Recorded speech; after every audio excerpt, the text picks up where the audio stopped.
Friends, welcome back to my SM food blog channel. আপনারা সবাই কেমন আছেন? আশা করি সবাই ভালোই আছেন। আমিও খুব ভালো আছি। আপনাদের জন্য নতুন একটা রেসিপি নিয়ে আমি চলে এসেছি। আপনারা যারা আমার চ্যানেলে নতুন, আমার চ্যানেলটিকে অবশ্যই করে সাবস্ক্রাইব করবেন আর পাশে থাকা বেল আইকনটিকে অল মোড করে অন করে দেবেন। তাহলে সবার প্রথমে আমার ভিডিও আপনাদের কাছে পৌঁছে যাবে। তো আজকে আমি বানাতে চলেছি ঘরোয়া পদ্ধতিতে, ঘরোয়া উপকরণ দিয়ে লাল শাক।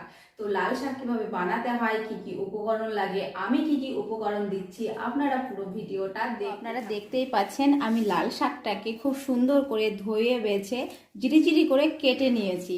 তো লাল শাকটা বানানোর জন্য চলুন আমি গ্যাসটা অন করে নিই। তো গ্যাসটা আমি অন করে নিলাম। প্রথমেই আমি কড়াইটা বসিয়ে দিলাম গ্যাসের মধ্যে। কড়াইটা গরম হতে থাকুক। কড়াই গরম হয়ে গেছে, এবার কড়াইয়ের মধ্যে সরষের তেল দিয়ে দিলাম।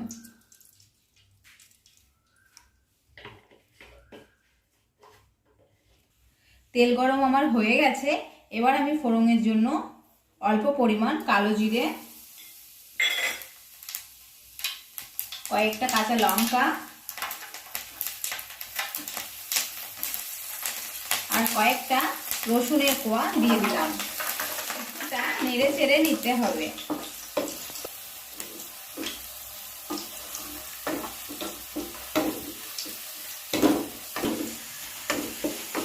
আমার খুব সুন্দর করে এখানে ভাজা হয়ে গেছে রসুন আর লঙ্কাটা। এবার আমি দিয়ে দেব বাদাম।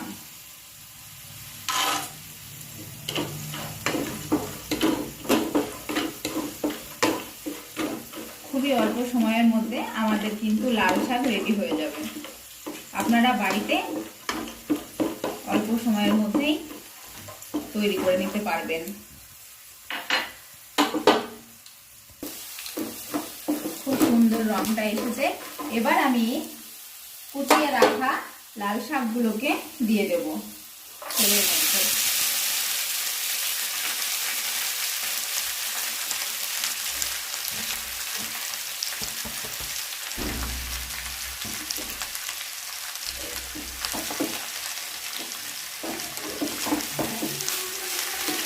ভালোভাবে একটু নেড়ে নিতে হবে।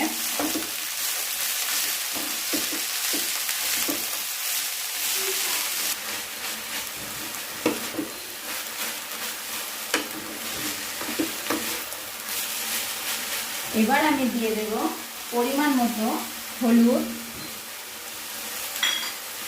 আর পরিমাণ মতো লবণ। লবণটা আপনারা একটু কম করে দেবেন। শাক যখন রান্না হয় তখন শাকটা কিন্তু রান্না হওয়ার পর অনেকটা অল্প হয়ে যায়। ভালোভাবে নাড়াচাড়া করে নিতে হবে। দেখতেই পাচ্ছেন আপনারা শাকের কালারটা খুব সুন্দর এসেছে। বেশ কিছুক্ষণ ধরে আমি শাকটাকে নেড়ে নেব।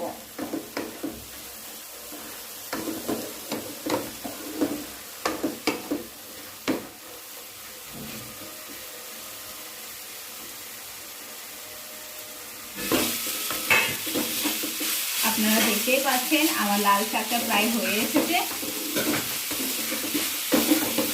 আমি এই লাল শাকের মধ্যে বাদাম দিয়েছি।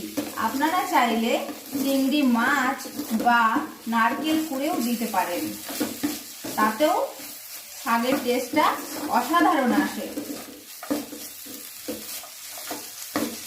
আমাদের লাল শাক হয়ে গেছে। এবার আমি নামিয়ে নেব।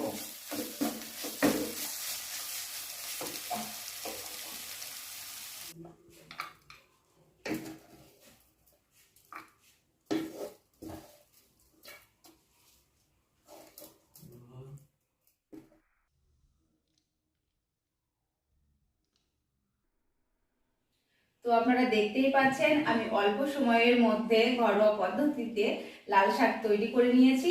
তো দেখতে খুব সুন্দর লাগছে। আপনারা এরকম ভাবে বাড়িতে তৈরি করবেন আর আমাকে কমেন্ট বক্সে জানাবেন যে কেমন হয়েছে। আর আপনারা আমাকে জানাবেন যে কি কি রেসিপি আপনারা পেতে চান, তাহলে আমি অবশ্যই চেষ্টা করব আপনাদের সাথে শেয়ার করার।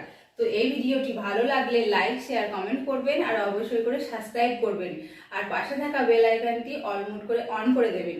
তাহলে সবার প্রথমে আমার ভিডিও আপনাদের কাছে পৌঁছে যাবে। আজকের মতো এখানেই বন্ধুরা, টাটা বাই।